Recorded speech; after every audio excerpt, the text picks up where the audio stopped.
તો મિત્રો આ જોવો આ ઘર છે મારા ઉપર લગાડેલું હતું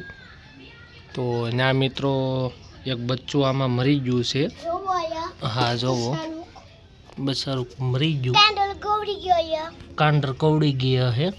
હવે આયુષી બેન ને અમાર વિજયભાઈ હવે એને દફન કરે હા દફન વિધિ કરે છે જો આયુષી બેને ઉપાડી લીધું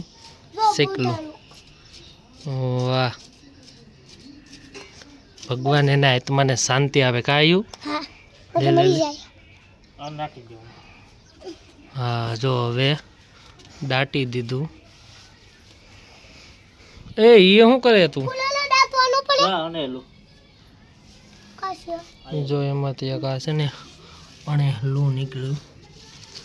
જુઓ તમે જીવતું છે